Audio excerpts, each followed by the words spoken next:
Okay, so maybe 3 months ago now, there was a new story that broke that multiple Resident Evil games had been greenlit, which means they were kind of accepted and are probably in development right now.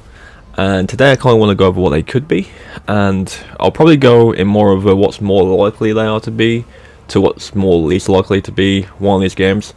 Keep in mind, none of them have actually been announced yet as far as we know, so who knows what they could actually be, but I think there's a general idea of what these games could be out there if you're being realistic. So let's just go through that today, kind of discuss each game, and see what you guys think of the list, and if there's anything you want to add to it, or what you think you want to see Capcom make in the future. But yeah, without any further ado, let's just get into it.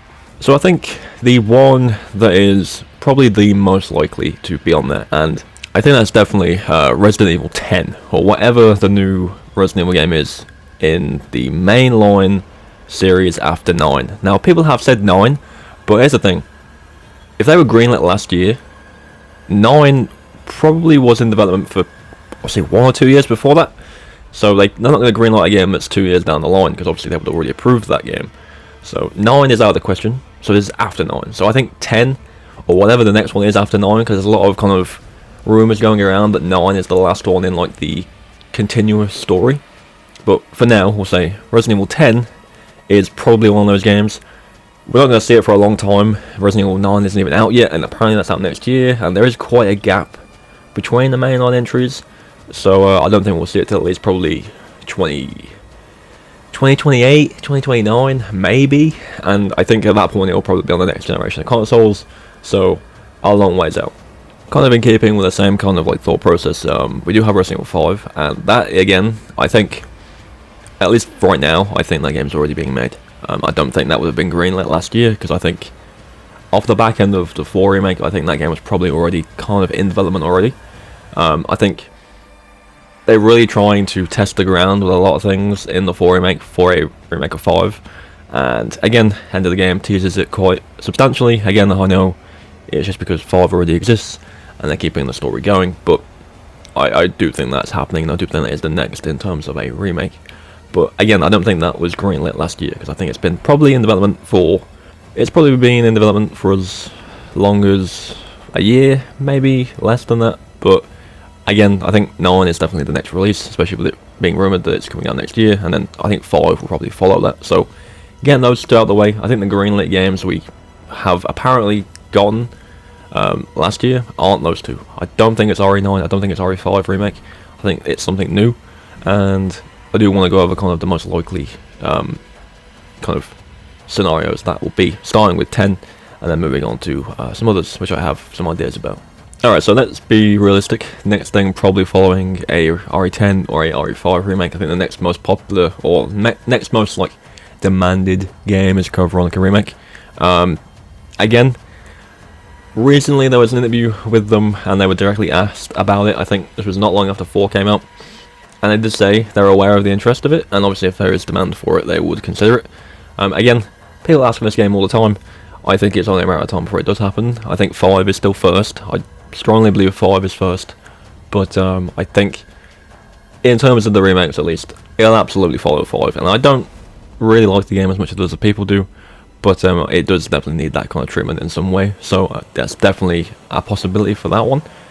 Following that, there's one that's been kind of going around forever now, and I still don't see the point of it. I still don't think it's necessary.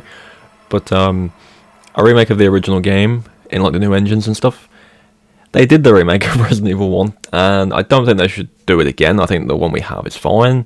I know people have issues with it in terms of like the perspective, the controls and whatnot, and people do kind of say, imagine the first game on like the same engine as RE4, and yeah, okay, it would be cool, but why would they remake it again? Like, I could be wrong. Maybe they will do it. Maybe they do want to do it, and that's fine. I'll play it anyway. But I don't see the point.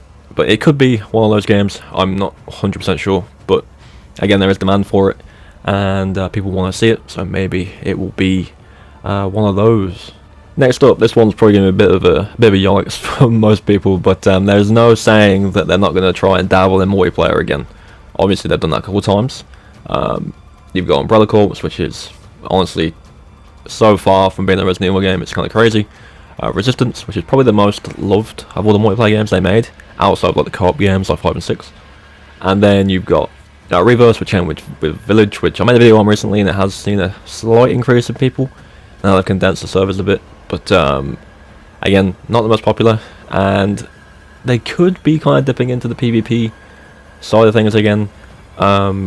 It's a possibility. I know the games, especially those games, are kind of outsourced to different studios, but it's still got the Resident Evil name on it, so it still has to be kind of accepted. So it could be one of those, whether it's like a game that's bundled with a major release, like if they do another one with RE9 or Resident Evil 10 at this point, it could be, but I don't think they're probably going to try that again. I could be wrong, they might try it one more time, but I don't think PvP at least will happen.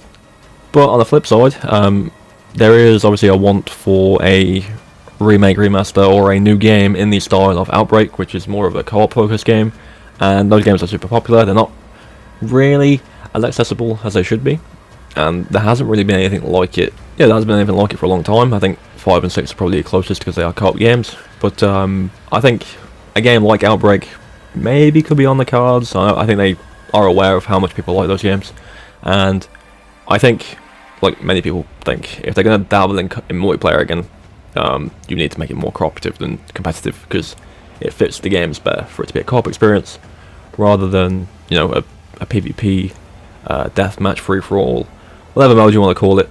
It doesn't work.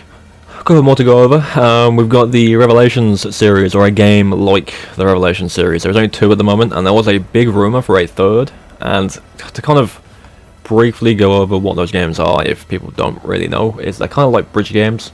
They take place between events of like the main games. Like I think one of them was set between 5 and 6, or 6 and 7.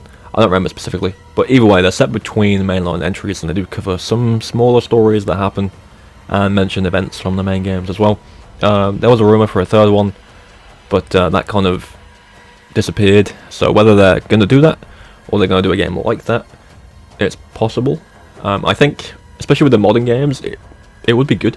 The reason why it could be good is obviously there's so many like smaller stories they've set up through 7 and 8. If you're looking at specifics, you've got like the Connections, you've got the Blue Umbrella, you've got like, the BSAA and how they went corrupt and stuff like that. I think that one will probably be explained more in 9, but Blue Umbrella and Connections have kind of been set aside at the moment, so they could use a game to kind of go into that side of the story and kind of give that a bit more depth, but who knows. And then one more I kind of just want to go over now. It's a little bit probably maybe out there, but who knows. And it's either going to be a reboot, like a complete redo, which I don't see happening. I know people have said that before, like imagine if they restarted it all and like did the story again.